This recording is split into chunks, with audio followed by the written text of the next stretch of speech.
Hello everyone, मैं are के Sinha the ignites institute की ओर से आज हम लोग देखने वाले हैं पॉलिटी का बहुत ही इंपॉर्टेंट चैप्टर भारतीय संविधान में अधिकार। तो इससे पहले जो है पॉलिटी का पहला चैप्टर हो गया है भारतीय संविधान सभा। भारतीय संविधान में हम लोग ने समझा था प्रमुख समितियां ये आपको होमवर्क में दिया गया था कि आपको प्रमुख समितियां क्या करना था, तो याद करना था। और अगर हम बात करें तो भारतीय संविधान की प्रथम बैठक, स्रोत, ये सभी बातें हम लोगों ने पिछले वीडियो में देख लिया है। तो उम्मीद करता हूँ आपको पहला सेशन समझ में आया होगा। तो इसी के साथ अब जो है हम लोग अपना पॉलिटी का दूसरा टॉपिक लेने वाले हैं, भारतीय संविधान सभा में अधिकार। तो भारतीय संविधान में अधिकार की हम बात करें तो भारतीय संविधान में अधिकार में अगर हम बात करें तो अधिकार वे हक होता है। अधिकार से तात्पर्य क्या है? हमारा हक, जो एक आम आदमी को जीवन जीने के लिए चाहिए होता है, जिसे वो मांग सकता है। तो अधिकार में हम बात करें तो आपको पता है कि अधिकार जो है हमारा मौलिक अधिकार, मूल अधिकार जो है हमारा आर्टिकल 12 से 35 तक में जिक्र किया गया है। आर्टिकल 12 से 35 तक में जिक्र किया गया है, जिसमें एक्सेप्ट अगर हम छोड़ दे तो हमारा संपत्ति के अधिकार को मूल अधिकार की श्रेणी से हटाकर क्या बना दिया गया, तो 300 के ए में जोड़ दिया गया और उसको क्या बना दिया गया, तो कानूनी अधिकार बना दिया गया। तो इसी को आज हम लोग इस सेशन के माध्यम से समझने का प्रयास करेंगे। तो आपको पता चल गया अधिकार क्या है, हक है। अधिकार का घोषणा पत्र, अगर हम बात करें अधिकार की घोषणा पत्र, तो अधिकार अधिकतर लोकतांत्रिक देशों में नागरिकों के अधिकार को संविधान में सूचीबद्ध कर दिया जाता है। ऐसी सूची को अधिकारों को घोषणा पत्र कहते हैं, जिसका मांग 1928 में नेहरू जी ने उठाई थी। तो अगर हम बात करें तो मोतीलाल नेहरू ने क्या किया था, तो इसके अधिकार की मांग को उठाया था। तो अगर हम बात करें तो अधिकार क्या है, तो अधिकार का घोषणा जो है एक लोकतांत्रिक देश में पहले ही कर दिया जाता है उसके संविधान में, और इसकी घोषणा 1928 में नेहरू जी ने की थी। भारतीय संविधान में मौलिक अधिकार, अब अगर हम भारतीय संविधान के मौलिक अधिकारों की बात करें तो भारत के स्वतंत्रता आंदोलन के दौरान क्रांतिकारी स्वतंत्रता नायकों द्वारा नागरिक अधिकारों की मांग समय समय पर उठाई जाती रही है। तो अगर हम जब भी बात करते हैं क्या, तो भारत के स्वतंत्रता आंदोलन की, तो हमको पता है कि ये जो अधिकारों की मांग है हमारे स्वतंत्रता सेनानियों के द्वारा शुरू से ही की जाती रही है अंग्रेजों से। 1928 में मोतीलाल नेहरू समिति ने अधिकारों के एक घोषणा पत्र की मांग उठाई थी, और यही अधिकार घोषणा की पत्र की मांग 1928 में उठी। फिर स्वतंत्रता के बाद इन अधिकारों में से अधिकांश को संविधान में सूचीबद्ध कर लिया गया, और आजादी मिलने के बाद हम लोगों ने क्या किया, तो इन अधिकारों को हमारे संविधान में एक स्थान दे दिया। 44वां संविधान संशोधन 1978 में संविधान संशोधन के द्वारा संपत्ति के अधिकारों को मौलिक अधिकार की सूची में निकाला गया, क्योंकि संपत्ति का अधिकार को मौलिक अधिकार से निकालने के पीछे बहुत बड़ा उद्देश्य था देश का विकास। अगर हम संपत्ति को नहीं ले पाएंगे, भूमि को नहीं ले पाएंगे, तो विकास हमारे लिए बहुत बाधित हो जाता। इसलिए उसको मूल अधिकार से निकालकर हम क्या बना दिया गया, तो कानूनी अधिकार आर्टिकल 300 ए में जोड़ दिया गया। अब अगर हम बात करें सामान्य अधिकार, तो हमारे एक नागरिक होने के नाते क्या क्या सामान्य अधिकार है, तो वे अधिकार जो साधारण कानून की सहायता से लागू किए जाते हैं, तथा इन अधिकारों में संसद कानून बना करके परिवर्तन कर सकता है। तो जिस भी नियम अधिकार में संसद क्या कर सकता है, कोई भी कानून बना करके उसमें परिवर्तन कर सकता है, तो उसको हम सामान्य अधिकार की संज्ञा देंगे। लेकिन अगर हम मौलिक अधिकार की बात करें, जैसे कि मैंने अभी ऊपर ही चर्चा किया, अगर हम मौलिक अधिकार की बात करें तो संसद जो है कानून बनाकर इसमें परिवर्तन नहीं कर सकती है। वे अधिकार जो संविधान में सूचीबद्ध किए गए तथा जिनको लागू करने के लिए विशेष प्रावधान किए गए, इनकी गारंटी व सुरक्षा स्वयं संविधान करता है। इस अधिकार में परिवर्तन करने के लिए संविधान में संशोधन करना पड़ेगा। सरकार सरकार का कोई भी अंग मौलिक अधिकार के विरुद्ध कोई कार्य नहीं कर सकता, अर्थात कोई भी अंग हो, चाहे वो सत्तारूढ़ पार्टी हो या विपक्ष हो, मौलिक अधिकार के विरुद्ध कार्य नहीं कर सकता है। भारतीय संविधान के भाग 3 में वर्णित 6 मौलिक अधिकार दिए गए हैं। तो आपको पता है कि पहले तो मूल 7 अधिकार था, परंतु 44वां संविधान संशोधन 1978 के बाद अब हमारे पास मौलिक अधिकारों की संख्या क्या हो गई है, तो हमारे पास मौलिक अधिकारों की संख्या 6 हो गई है। अगर हम 6 मौलिक अधिकारों की चर्चा करें तो पहला हमको मिलता है समानता का अधिकार, आर्टिकल 14 से 18।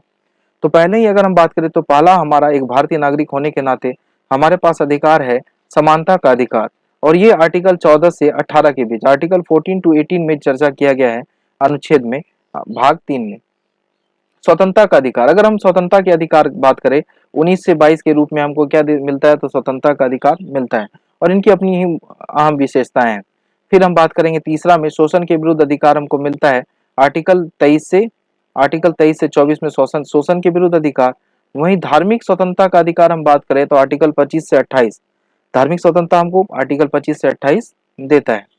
अब अगर हम बात करें पांचवा अधिकार, तो संस्कृति एवं शिक्षा संबंधी अधिकार, आर्टिकल 29-30 में क्या करता है, तो हमको जो है शिक्षा के संबंधी विशेष उपबंध देता है, अर्थात अनुसूचित जनजातियों की क्या शिक्षण संस्थान में भाग लेने या फिर खोलने की क्या देता है, तो छूट देता है। वहीं अगर हम छठी अधिकार की बात करें तो संवैधानिक उपचारों का अधिकार। अगर हम बात करें छठा अधिकार, तो ये अपने आप में ही क्या है, तो ये एक अधिकार है जो इन सभी को लागू करने का क्या करता है, तो अधिकार रखता है।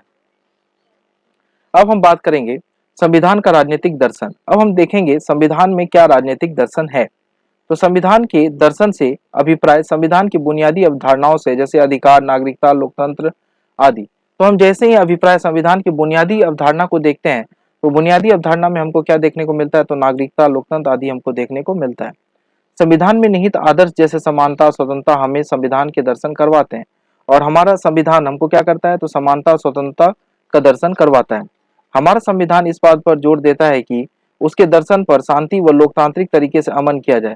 तो हमारा संविधान इस बात पर भी जोर देता है कि उस पर क्या हो, शांतिपूर्ण व लोकतांत्रिक तरीके से अमल किया जाए, तथा उन मूल्यों को जिन पर नीतियां बनी है, इन नैतिक बुनियादी अवधारणाओं पर चल रहे उद्देश्य प्राप्त करें। और हमको ये हमेशा ध्यान रखना चाहिए कि हमारा बुनियादी अवधारणा पे कभी घात ना पहुंचे। ये हमारा हर भारतीय नागरिक का भी कर्तव्य होता है। अब अगर हम बात करें व्यक्ति के व्यक्तिगत विकास हेतु अधिकारों की आवश्यकता होती है, तो हमको पता है हर व्यक्ति को व्यक्तिगत विकास के लिए कुछ अधिकार चाहिए। ये भारतीय संविधान के भाग 3 में मौलिक अधिकार के रूप में दिए गए। यही हम जो अभी जस्ट चर्चा कर लिए कि कुल कितना मौलिक अधिकार दिया गया, तो 6 मौलिक अधिकार दिया गया, और ये हर व्यक्ति को क्या करने के लिए, अपने विकास के लिए ये मौलिक अधिकार चाहिए। तो ये मौलिक अधिकार आपको कुल 6 मौलिक अधिकार दिया गया, जिसको हम लोग ऊपर चर्चा कर चुके हैं। अब अगर बात करें दक्षिण अफ्रीका के संविधान में सूचीबद्ध प्रमुख अधिकार, तो अगर हम बात करें दक्षिण अफ्रीका के संविधान में प्रमुख क्या क्या अधिकार दिया गया है, तो गरिमा का अधिकार, निजता का अधिकार, श्रम संबंधी अर्थात निजता का अधिकार, ये आर्टिकल हमको 21 देता है। आर्टिकल 21 आपको पता है क्या देता है, निजता का अधिकार देता है, अर्थात इसी के तहत आपका प्राइवेसी पॉलिसीज आता है। फिर श्रम संबंधी समुचित व्यवहार का अधिकार, ये आपको कहाँ से लिया, तो दक्षिण अफ्रीका से। और देखेंगे स्वास्थ्य, पर्यावरण और पर्यावरण संरक्षण का अधिकार, समुचित आवास का अधिकार, स्वस्थ स्वास्थ्य सुविधा, भोजन पानी, सामाजिक सुरक्षा का अधिकार, बाल अधिकार, बुनियादी और उच्च शिक्षा का अधिकार, सूचना प्राप्त करने का अधिकार, संस्कृति, धार्मिक और भाषाई समुदायों का अधिकार। ये सभी जो है हम लोग कहाँ से लिए, तो दक्षिण अफ्रीका के संविधान से लिए हैं। और ये सभी अधिकार हमारे हमारे हमको प्राप्त है। भारतीय संविधान में ये सभी अधिकार हमको लिखित रूप में प्राप्त है। राज्य के नीति निर्देशक तत्व, अगर हम डीपीएसपी की बात करें तो ये आयरलैंड के संविधान से लिया गया। अब अगर हम इसकी विशेषता की बात करें, पिछले चैप्टर में हमने क्या किया था, तो बात किया था कौन सा संविधान कहाँ से लिया गया। तो अगर हम इसकी बात करें तो राज्य के नीति निर्देशक तत्व ये जो है कहाँ से लिया गया, तो आयरलैंड से लिया गया। अब अगर हम इसकी विशेषता देखें तो इसमें सबसे पहला हमको देखने को मिलता है, स्वतंत्र भारत में सभी नागरिकों में समानता लाने और सबका कल्याण करने के लिए मौलिक अधिकारों के अलावा बहुत से नियमों की जरूरत पड़ती है। अर्थात स्वतंत्र भारत में हमको क्या है, मौलिक अधिकार तो है ही, उसके साथ ही हमको क्या करना है, सबके कल्याण के लिए हमको बहुत सारा अधिकार चाहिए। उसी अधिकार के तहत राज्य के नीति निर्देशक तत्व के तहत ऐसे ही नीतिगत निर्देश सरकार को दिए गए, और इसी के कारण से क्या बनाया गया, तो नीति निर्देशक तत्व बनाया गया, जिनको न्यायालय में चुनौती नहीं दिया जा सकता, परंतु इन्हें लागू करने के लिए सरकार को आग्रह किया जा सकता है। अर्थात अगर ये गवर्नमेंट नहीं करती है तो इसके लिए हम न्यायालय में तो इसको बाध्य नहीं कर सकते, परंतु सरकार से आग्रह जरूर कर सकते हैं। सरकार का दायित्व है कि जिस सीमा तक उन्हें लागू कर सकते हैं उन्हें करे। अर्थात नीति निर्देशक तत्व किसके लिए बनाया गया, तो सामान्य जनजीवन के लिए बनाया गया, और इसको ज्यादा से ज्यादा लाभ पहुंचाया जा सके इसके लिए बनाया गया। इसलिए हम इसको, हाँ, न्यायालय में तो जाके हम क्या कर सकते हैं, इसमें मुकदमा दायर नहीं कर सकते, परंतु हाँ, गवर्नमेंट से हम इसके डिमांड जरूर कर सकते हैं। अब अगर हम आगे देखें तो प्रमुख नीति निर्देशक तत्व की सूची में 3 प्रमुख बात है।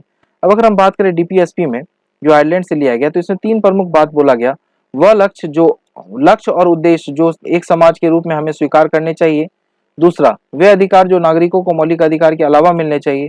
तीसरा, वे नीति जिन्हें सरकार को स्वीकार करना चाहिए। बात करें नागरिकों को मौलिक कर्तव्य, अगर हम मौलिक कर्तव्य की बात करें तो 1976 में 42वां संविधान संशोधन 1976 में इंदिरा गांधी की सरकार के द्वारा संविधान में कुछ संशोधन किए गए, और उसके द्वारा नागरिकों को मौलिक कर्तव्य जोड़ा गया। 51 के ए में मौलिक कर्तव्य कहाँ से लिया गया, तो ये रसिया के संविधान से लिया गया, ये रूस से लिया गया। मौलिक कर्तव्य कहाँ से लिया गया, तो रूस से लिया गया, और 1976 में हमारे संबंध रूस से काफी अच्छा थे, और ये 51 के ए में जोड़ा गया, समावेशित किया गया। इनके अंतर्गत नागरिकों के 10 मौलिक कर्तव्य थे। और आपको पता है कि वही 44वां संविधान संशोधन 1978 में क्या किया गया, तो एक मौलिक कर्तव्य शिक्षा का अधिकार को जोड़ दिया गया था, अर्थात 6 से 14 वर्ष की आयु तक के शिक्षा के अधिकार को मौलिक कर्तव्य में जोड़ दिया। तो अभी वर्तमान में कितना मौलिक कर्तव्य है, 11। परंतु जिस समय ये लागू हुआ, अर्थात 51 के ए में 42वां संविधान संशोधन 1976 में मौलिक कर्तव्य की संख्या कितनी थी, तो ये मौलिक कर्तव्यों की संख्या 10 थी। अब इस 10 मौलिक कर्तव्यों को हम देखेंगे कौन कौन सा मौलिक कर्तव्य दिया गया है। तो अगर हम 10 मौलिक कर्तव्यों की बात करें तो आप इसको याद भी कर सकते हैं। यह हर भारतीय का कर्तव्य बनता है वो अपने मौलिक कर्तव्यों को जाने। अगर वो अधिकार को जान रहा है तो अपने मौलिक कर्तव्यों को अवश्य ही जाने। यह हर भारतीय नागरिक का, हर सजग नागरिक का अधिकार है या उनको जानना चाहिए। तो हम पहला मौलिक कर्तव्य बोले तो संविधान का पालन करना, राष्ट्रध्वज और राष्ट्रगान का सम्मान करना पहला है। दूसरा, राष्ट्रीय आंदोलन को प्रेरित करने वाले उच्च आदर्शों को हृदय में संजोए रखना और उनका पालन करना। तीसरा, भारत की संप्रभुता, एकता, अखंडता की सुरक्षा करना। चौथा, राष्ट्र रक्षा एवं सेवा के लिए तत्पर रहना। पांचवा, नागरिकों में भाईचारे का निर्माण करना। छठा, हमारी सामाजिक संस्कृति की गौरवशाली परंपरा के महत्व को समझना और उनको बनाए रखना। सातवां, प्राकृतिक पर्यावरण का संरक्षण। आठवां, वैज्ञानिक दृष्टिकोण से मानववाद और ज्ञानार्जन तथा सुधार की भावना का विकास करना। नवा नवा बात करें तो सार्वजनिक संपत्ति को सुरक्षित रखे, स्वच्छ भारत अभियान को सफल बनाए और हिंसा से दूर रहे। और 10वां अगर बात करें तो व्यक्तिगत और सामूहिक गतिविधियों के सभी क्षेत्रों में उत्कृष्ट की ओर बढ़ने का प्रयास करना। तो ये कुछ मौलिक कर्तव्य दिए गए जिसे हर हर भारतीय नागरिक को क्या करना चाहिए, अपनाना चाहिए। और आपको पता है 11वां मौलिक कर्तव्य भी जोड़ दिया गया है। अब अगर हम बात करें नीति निर्देशक तत्व और मौलिक अधिकारों में संबंध, तो क्या है मौलिक अधिकार में संबंध और नीति निर्देशक तत्व में संबंध, इसको हम देखेंगे। अगर इसको हम देखें तो पहला बिंदु हमको देखता है दोनों एक दूसरे का पूरक है, अर्थात मौलिक अधिकार और नीति निर्देशक तत्व क्या एक दूसरे का पूरक है। परंतु जहां मौलिक अधिकार सरकार के कुछ कार्यों पर प्रतिबंध लगाता है, वहीं नीति निर्देशक तत्व उसे कुछ कार्यों को रोक करने से प्रेरित करता है। तो जहां नीति निर्देशक तत्व क्या करता है, कुछ प्रेरित करता है गवर्नमेंट को, वहीं मौलिक अधिकार क्या करता है, रोकने का कार्य करता है, अर्थात सामंजस्य बैठाता है। मौलिक अधिकार खास तौर पर व्यक्ति के अधिकार को संरक्षित करता है, वहीं नीति निर्देशक तत्व पूरे समाज के हित की बात करता है। तो अगर हम बात करें तो दोनों ही क्या है, हमारे विकास की ओर गतिशील है, लेकिन एक दूसरे का ये क्या है, एक सिक्के का दो पहलू कहा जाना उचित होगा। वहीं अगर हम बात करें नीति निर्देशक तत्वों एवं मौलिक अधिकार में अंतर, अब यहाँ पे अंतर क्या है, अब इन दोनों में अगर हम मुख्य रूप से अंतर की बात करें तो हमको अंतर के रूप में देखने को मिलेगा मौलिक अधिकार को कानूनी सहयोग प्राप्त है। हमको पता है कि इसके लिए क्या करता है, न्यायालय क्या करता है, रीट जारी करता है। 5 रीट न्यायालय भी जारी करता है और हाईकोर्ट भी 200 आर्टिकल 226 के तहत क्या करता है, इसमें रीट जारी करता है। परंतु नीति निर्देशक तत्व को कानून सहयोग प्राप्त नहीं, अर्थात मौलिक अधिकार के उल्लंघन पर आप न्यायालय में जा सकते हैं, परंतु नीति निर्देशक तत्व के उल्लंघन पर आप न्यायालय में नहीं जा सकते। यही मुख्य रूप से दो अंतर है। और कुछ अगर पूरक बोले तो यही दो पूरक इन दोनों में है। अब अगर हम बात करें यदि यदि मौलिक अधिकार का हनन हो रहा है, अगर मान लेते हैं किसी के मौलिक अधिकार का हनन हो गया, तो नागरिक सर्वोच्च न्यायालय में जा सकता है और न्यायालय मौलिक अधिकार को लागू करने का आदेश दे सकता है। उन्हें रीट या प्रदेश कहते हैं। अर्थात अगर मौलिक अधिकार को लागू करने के लिए अगर न्यायालय क्या कर रहा है, आदेश दे रहा है, तो क्या कर रहा है, रीट जारी कर रहा है। जैसे रीट अगर हम बात करें तो मुख्य रूप से पांच क्षेत्र में जारी किया जा सकता है। पहला है बंदी प्रत्यक्षीकरण, दूसरा है परमादेश, तीसरा है निषेध आदेश, चौथा अधिकार परीक्षा और पांचवा उत्प्रेरण। इन पांच क्षेत्रों पे क्या कर सकता है, न्यायालय रीट जारी कर सकता है, चाहे वो हाई कोर्ट हो या फिर सुप्रीम कोर्ट। इन पांचों क्षेत्र में क्या करता है, वो रीट जारी करता है। अब अगर हम बात करें वर्ष 2000 में सरकार ने राष्ट्रीय मानव अधिकार आयोग का गठन किया। अब आपको पता है मानव अधिकार आयोग क्या है, तो मानव अधिकार मानवों की अधिकारों की रक्षा करता है।